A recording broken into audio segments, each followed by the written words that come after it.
নিয়ে এসে পরবর্তী সেই সব বিচারককে পদোন্নতি দেওয়া, প্রধান বিচারপতি বানানো, এই কাজগুলো আওয়ামী লীগ সরকার করেছে। কিভাবে আন্তর্জাতিক অপরাধ ট্রাইব্যুনালকে ব্যবহার করে প্রতিপক্ষকে দমন করার চেষ্টা করা হয়েছে সেগুলো তিনি বলেছেন।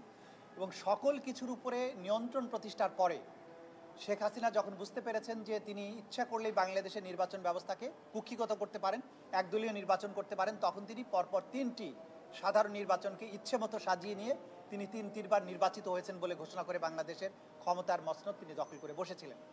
এই যে তার একটা ফ্যাসিবাদী রেজিমের উত্থান, কিভাবে সেটাকে ফুলে ফেঁপে বড় হয়ে ওঠা, তারপরে কিভাবে সেনাবাহিনীর অফিসারকে র্যাবে পোস্টিং দিয়ে তাদেরকে দিয়ে খুন করানো, অ্যাবডাকশন করানো, তাদেরকে গুম করে দেয়া, এই যে কালচার, এবং সেখানে তিনি নিজের অভিজ্ঞতা বর্ণনা করেছেন।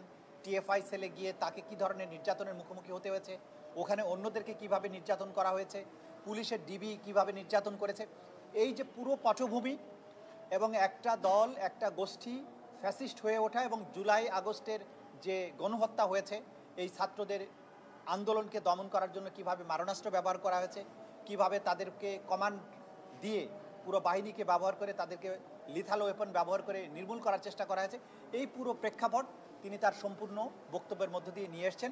এবং এর মধ্য দিয়ে তিনি এই মামলার সামগ্রিকতাকে তিনি তুলে ধরেছেন। তিনি একজন চিন্তাবিদ হিসাবে, সাংবাদিক হিসাবে, লেখক হিসাবে, ইতিহাসবিদ হিসাবে আওয়ামী লীগের পেছনের ইতিহাস, বর্তমান ইতিহাস এবং জুলাই আগস্টের প্রেক্ষাপট তিনি তুলে ধরেছেন। এবং কিভাবে তারা ফ্যাসিবাদী হয়ে উঠে কতটা নৃশংস হতে পারে, এবং জাতিসংঘের রিপোর্ট, ইউরোপীয় ইউনিয়ন, আমেরিকান রিপোর্ট, সব কিছু পর্যালোচনা করে তিনি দেখিয়েছেন যে জুলাই আগস্টে ঘটে যাওয়া যে মানবতা বিরোধী অপরাধ, সেটা ছিল ওয়াইড স্প্রেড, সিস্টেম্যাটিক। শেখ হাসিনার কমান্ডে এটা হয়েছিল, একটা কমান্ড স্ট্রাকচার ফলো করে এটা হয়েছিল, পুরোটাই ছিল সুসংগঠিত। এই সমস্ত জিনিস তিনি সাক্ষ্য হিসাবে আদালতে উপস্থাপন করেছেন। এবং আমরা মনে করি যে তার এই সাক্ষ্য শেখ হাসিনার অপরাধ প্রমাণের জন্য বা আসামিদের অপরাধ প্রমাণের জন্য একটা গুরুত্বপূর্ণ দলিল হয়ে থাকবে, ঐতিহাসিক সাক্ষী তিনি দিয়েছেন। আর বাকিটা তো আদালত পর্যালোচনা করে সেই ব্যাপারে তাদের অভিমত জানাবেন। এটাই ছিল আজকের দিনের মোটামুটি বক্তব্য। Thank you. প্রশ্ন না হলে খুব ভালো লাগে আর।